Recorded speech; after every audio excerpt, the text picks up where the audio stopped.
अस्सलाम वालेकुम स्टूडेंट। आज का हमारा लेक्चर वन है मल्टीपल इंटीग्रेशन। तो पहले हम ये समझते हैं इंटीग्रेशन और मल्टीपल इंटीग्रेशन में क्या डिफरेंस है।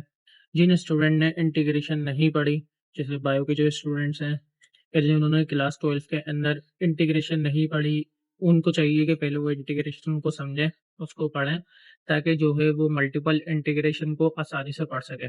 ठीक है। जिन स्टूडेंट ने इंटीग्रेशन पढ़ी भी है, उनके लिए मल्टीपल इंटीग्रेशन का कॉन्सेप्ट जो है बिल्कुल आसान है। ठीक है। इंटीग्रेशन और मल्टीपल इंटीग्रेशन में बस यही डिफरेंस है। इंटीग्रेशन होती है सिंगल और मल्टीपल इंटीग्रेशन का मतलब ये होता है एक से ज़्यादा आपके पास इंटीग्रेशन है। अब जिन स्टूडेंट को पता है कि भाई इंटीग्रेशन क्या होती है, हम इसको क्यों इस्तेमाल करते हैं, हमारा इसका क्या मतलब है, क्या मकसद है, तो उनके लिए मल्टीपल इंटीग्रेशन भी समझना बिल्कुल आसान है। लेकिन जिन स्टूडेंट को नहीं पता कि भाई इंटीग्रेशन है ही क्या और इसका क्या मकसद है, तो जो है इसके ऊपर मैं वीडियो बना दूंगा। तो भी जो है आप वहाँ से वीडियो को वॉच कर लीजिएगा, ताकि आपको इंटीग्रेशन का कॉन्सेप्ट जो है वो समझ में आ जाए। ठीक है। अब जरा हम समझते हैं इंटीग्रेशन की दो टाइप्स होती हैं। एक होता है डेफिनेट इंटीग्रेशन, एक होता है इनडेफिनेट इंटीग्रेशन। जो डेफिनेट इंटीग्रेशन होती है उसके अंदर हमें लिमिट मिलती है, अपर लिमिट और लोअर लिमिट। जो इनडेफिनेट इंटीग्रेशन होती है उसके अंदर हमें कोई लिमिट नहीं मिलती। ठीक है। अब हम बात करते हैं सिंगल इंटीग्रेशन, डबल इंटीग्रेशन की और ट्रिपल इंटीग्रेशन की। अब सिंगल इंटीग्रेशन बेसिकली क्या है, हम इसको कैसे लिखते हैं, इंटीग्रेशन एफ ऑफ एक्स मतलब एक्स का जो भी फंक्शन होगा और यहाँ पे लिखेंगे हम डी एक्स। ठीक है। अब ये जो सिंगल इंटीग्रेशन है बेसिकली ये ही इंटीग्रेशन होती है। ठीक है। जिसके अंदर हम सिंगल वेरिएबल के ऊपर काम करते हैं। डबल इंटीग्रेशन से मुराद क्या होगी, आपके पास डबल इंटीग्रेशन होगी। मीन्स के ये एक इंटीग्रेशन बनी हुई है, यहाँ पे एक और इंटीग्रेशन आ गई। ठीक है। अच्छा, सिंगल इंटीग्रेशन में जब सिंगल इंटीग्रेशन है तो फंक्शन भी सिंगल है। जब डबल इंटीग्रेशन होगी तो डबल इंटीग्रेशन आ गई तो इसका मतलब फंक्शन भी आपके पास दो होंगे। जैसे हो गया एक एक्स हो गया और एक वाई हो गया। ठीक है। अब सिंगल इंटीग्रेशन में जो फंक्शन है एक्स, तो हमने उसके साथ लिखा हुआ है डी एक्स। तो अब यहाँ पे एक्स भी है वाई भी है, तो हम यहाँ पे लिख देंगे डी एक्स और डी वाई। ठीक है। तो ये जो कॉन्सेप्ट है डबल इंटीग्रेशन का, ये आता है मल्टीपल इंटीग्रेशन में।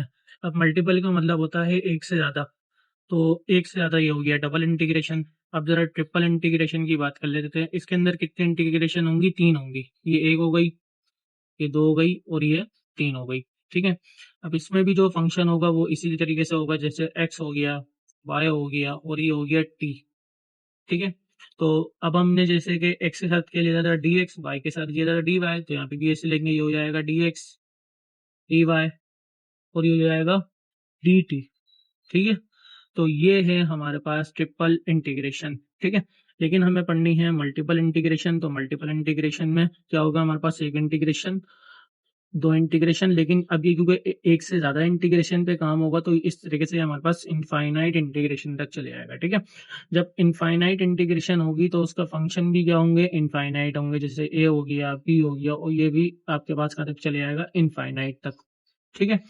अच्छा, फिर जैसे कि हमने एक्स के लिए लिया था डी एक्स, वाई के लिए लिया था डी वाई, तो यहाँ पे ए के लिए हम लेंगे डी है और बी के लिए लेंगे हम डी बी। और इस तरीके से ये भी फिर आपके पास चलता रहेगा। हम इसको कहेंगे ये हमारे पास मल्टीपल इंटीग्रेशन है। ठीक है।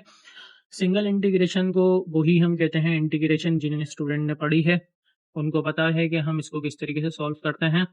जिन स्टूडेंट को इंटीग्रेशन सॉल्व करनी आती है उनके लिए डबल इंटीग्रेशन, ट्रिपल इंटीग्रेशन और मल्टीपल इंटीग्रेशन सॉल्व करना भी आसान है।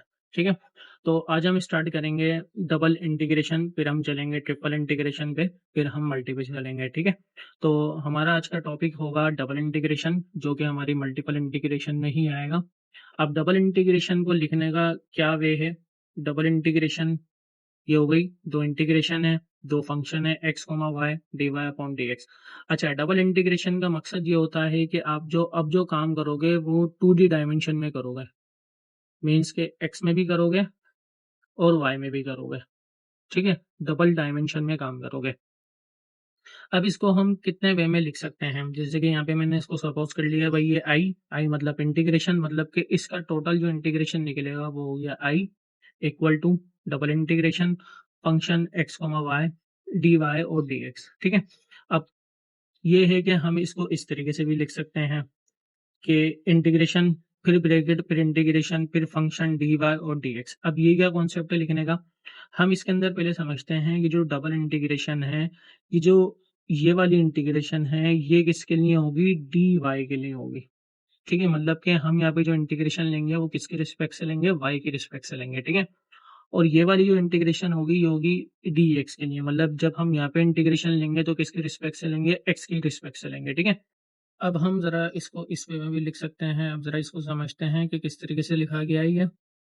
ईयरली इंटीग्रेशन आउटर है, मतलब कि बाहर है, तो हमने इसको लिख दिया बाहर की तरफ। ये वाली जो इंटीग्रेशन है ये अंदर है, तो हमने क्या करा? ब्रैकेट लगाया। ब्रैकेट के बाद ये वाली इंटीग्रेशन लिख दी अंदर वाली। ठीक है? अच्छा, हमें पता है ये वाली जो इंटीग्रेशन है इसका हम इंटीग्रेशन लेंगे with respect to D Y. तो हमने ये करा, ब्रैकेट लगाया, इंटीग्रेशन लगाई, फंक्शन लगाया और साथ में लिख दिया डी वाई और ब्रैकेट कर दिया क्लोज। और ये वाली जो इंटीग्रेशन है इसका हम जब भी इंटीग्रेशन करेंगे तो डी एक्स के रिस्पेक्ट से करेंगे। ठीक है? तो हमने इस इंटीग्रेशन को बाहर लिखा हुआ और यहाँ पे लिख दिया है डी एक्स। ठीक है स्टूडेंट? अब हम इसको इस तरीके से भी लिख सकते हैं कि भाई इंटीग्रेशन बराबर है outer integral multiply by inner integral. अब ये आउटर इंटीग्रल और इनर इंटीग्रल क्या होता है? ये जो इंटीग्रेशन है इसके अंदर ये वाली जो इंटीग्रेशन है हम इसको बोलते हैं, ये हमारे पास इनर इंटीग्रेशन है, और ये वाली जो इंटीग्रेशन है ये हमारे पास आउटर इंटीग्रेशन है। ठीक है? ये है हमारे पास इनर और ये है हमारे पास आउटर। ठीक है? अगर जैसे कि हम ये ट्रिपल इंटीग्रेशन की बात कर रहे हैं तो इसके अंदर ये जो दो इंटीग्रेशन होंगी ये होगी हमारे पास इनर और ये होगी हमारे पास आउटर। ठीक है? आपसे एमसीक्यूज में भी पूछा जा सकता है, जैसे कि 10 इंटीग्रेशन लिखी हुई है और इसमें पूछ रहा है भाई इसके अंदर इनर इंटीग्रेशन कितनी है, तो 9 है, और जो आउटर इंटीग्रेशन है वो 1 होगी। तो हम यहाँ पे लिख सकते हैं कि भाई outer integral multiply by inner integral. अब इसमें आउटर इंटीग्रल कौन सी है? ये डी एक्स वाली, क्योंकि डी एक्स किसके साथ होगा? इस वाली इंटीग्रेशन के साथ होगा। तो हमने लिख दिया integration F of x D x multiply, और इसमें इनर वाली कौन सी है? ये वाली, और ये किसके साथ होगी? डी वाई के साथ। तो हमने लिख दिया integration F of Y D Y. ठीक है स्टूडेंट? अब ये है कि नेक्स्ट वीडियो में हम इससे रिलेटेड जो एग्जाम्पल है उसको सॉल्व करेंगे, जिसके अंदर हम डबल इंटीग्रेशन का यूज़ करेंगे और 2D डायमेंशन पे हम उसका वर्क करेंगे, उसके ऊपर वर्क करेंगे और उसका जो है अंडर द कर्व हम एक एरिया फाइंड करेंगे डबल इंटीग्रेशन के थ्रू। ठीक है स्टूडेंट?